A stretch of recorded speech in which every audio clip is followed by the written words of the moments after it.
24 rudal balistik. 0 berhasil dicegat. Ini bukan kegagalan teknis biasa.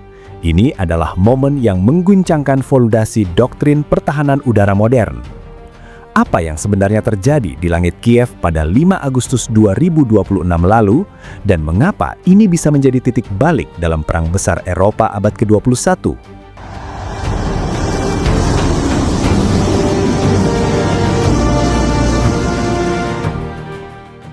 Tanggal 5 Agustus 2026, pukul 3 pagi waktu setempat, rudal-rudal balistik Rusia melesat dari wilayah Krasnodar dari kompleks peluncuran yang telah dipindahkan lebih dekat ke garis depan. Dalam waktu kurang dari 8 menit, lebih dari 2 lusin rudal menghantam jantung Kiev.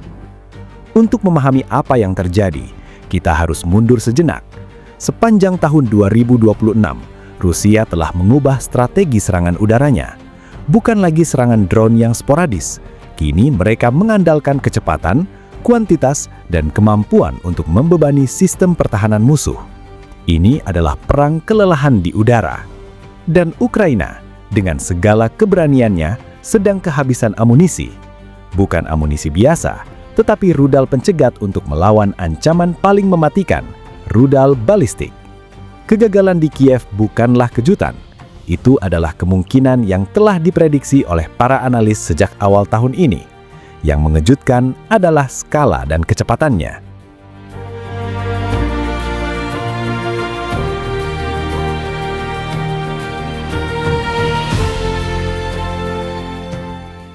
Mari kita bongkar senjata yang digunakan. Inti dari serangan ini adalah rudal balistik taktis Iskandar-M, kode NATO SS-26. Ini bukan rudal biasa.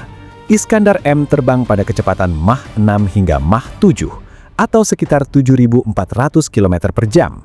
Pada kecepatan itu, waktu reaksi sistem pertahanan udara berkurang drastis. Iskandar-M memiliki jangkauan sekitar 500 km, tetapi yang membuatnya sangat mematikan adalah kemampuannya untuk bermanuver secara acak di tahap akhir penerbangan. Bayangkan sebuah batu yang dilempar dengan kecepatan supersonik, tetapi batu itu dapat mengubah arah secara tiba-tiba untuk menghindari jaring pengaman. Inilah yang membuat sistem pertahanan udara konvensional hampir tidak berguna. Dalam serangan ini, para analis yakin bahwa rudal-rudal tersebut dilengkapi dengan hulu ledak tandan atau cluster munitions yang melepaskan puluhan submunisi di ketinggian rendah. Ini bukan untuk menghancurkan target militer. Ini dirancang untuk memaksimalkan jumlah korban di area yang luas.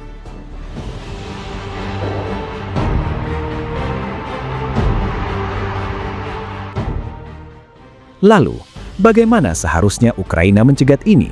Hanya ada 2 sistem di dunia yang terbukti efektif melawan rudal balistik taktis, Patriot PAC-3 buatan Amerika dan SAMP-T dengan rudal Aster B-1NT buatan Prancis Italia. Keduanya menggunakan teknologi hit to kill, menghancurkan rudal dengan benturan fisik langsung, bukan dengan ledakan di dekatnya. Tapi inilah ironi besarnya. Satu rudal Iskandar-M diperkirakan berharga sekitar 3 juta dolar Amerika. Satu rudal pencegah PAC-3 yang dibutuhkan untuk menembak jatuhnya berharga sekitar 4 hingga 5 juta dolar Amerika. Dan Ukraina hanya memiliki persediaan terbatas yang harus disimpan untuk ancaman paling kritis. Pada malam 5 Agustus, mereka kehabisan. Ukraina memang memiliki sistem lain, S-300 dan Buk M1 dari era Soviet, serta NASAMS dan IRIS-T dari Barat. Namun sistem-sistem ini dirancang untuk pesawat terbang dan rudal jelajah, bukan untuk proyektil balistik yang jatuh dari langit dengan kecepatan hipersonik. Itu seperti menggunakan payung untuk menahan hujan meteor. Di tengah krisis ini, Ukraina sedang membangun solusi jangka panjang. Perusahaan pertahanan lokal Firepoint mengembangkan sistem bernama Freya dengan rudal pencegah FP7.X yang diproyeksikan hanya berharga 700.000 dolar Amerika, jauh lebih murah dari Patriot. Target intersepsi pertama dijadwalkan pada pertengahan 2027. Kepertanyaannya, apakah Ukraina punya waktu?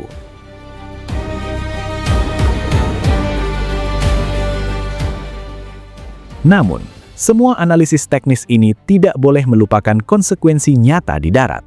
Serangan ini menewaskan 17 warga sipil dan melukai 44 lainnya.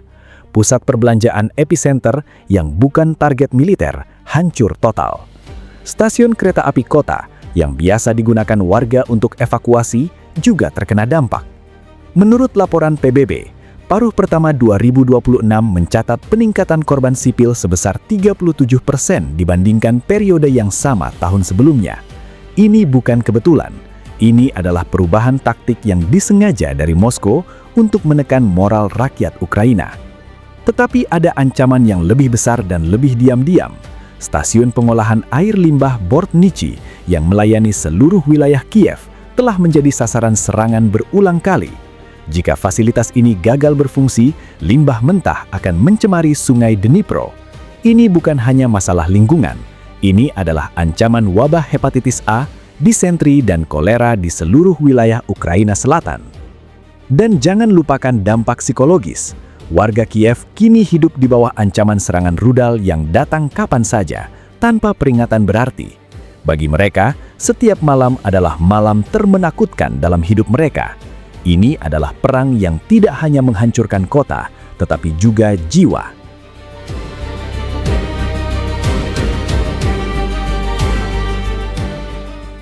Serangan ini tidak terjadi dalam ruang hampa. Reaksi global mencerminkan perpecahan yang semakin mendalam di panggung internasional. Mari kita lihat peta kekuatan yang berubah. Di Eropa, serangan ini memicu kecaman keras.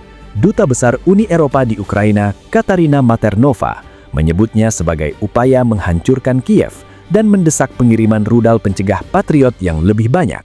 Italia, Prancis, dan Jerman menyatakan solidaritas mereka. Namun, di balik retorika, terjadi perpecahan internal yang signifikan. Sekretaris Jenderal NATO Mark Rutte mengusulkan agar setiap negara anggota menyisihkan 0,25% dari GDP mereka untuk bantuan militer ke Ukraina. 5 negara, Inggris, Prancis, Spanyol, Italia, dan Kanada, menolak. Ceko, Bulgaria, Hongaria, dan Slovakia juga menunjukkan resistensi. Ini bukan hanya soal uang. Ini adalah sinyal bahwa keutuhan Barat mulai terkas.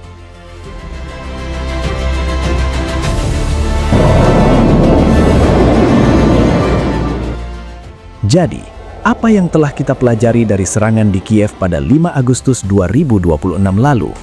Pertama, kegagalan pertahanan Ukraina bukan karena kelemahan sistem, tetapi karena kelangkaan amunisi kritis. Patriot dan SAM-T adalah satu-satunya perisai melawan rudal balistik, dan perisai itu menipis. Kedua, Rusia secara sistematis mengubah taktik mereka untuk mengeksploitasi kelemahan ini. Serangan massal, rudal balistik dengan hulu ledak tandan, dan penargetan infrastruktur sipil. Ketiga, dukungan global mulai terfragmentasi. Solidaritas Barat tidak lagi utuh, sementara kekuatan global seperti India dan Cina memanfaatkan kebuntuan ini untuk keuntungan strategis mereka. Pertanyaan besar yang tersisa adalah, berapa lama Ukraina bisa bertahan dengan sumber daya yang semakin terbatas? Dan apa yang akan terjadi jika persediaan rudal pencegah benar-benar habis, membiarkan langit di atas Kiev tanpa perlindungan sama sekali? Inilah yang akan kita bahas di video berikutnya. Apakah perang artileri di Donbas akan menjadi pertempuran penentu berikutnya? Ataukah Moskow sedang merencanakan sesuatu yang lebih besar? Jangan lupa like, subscribe, dan nyalakan notifikasi agar tidak ketinggalan analisis mingguan kami. Karena dalam perang informasi, mereka yang memahami strategi adalah mereka yang bertahan. Sampai jumpa.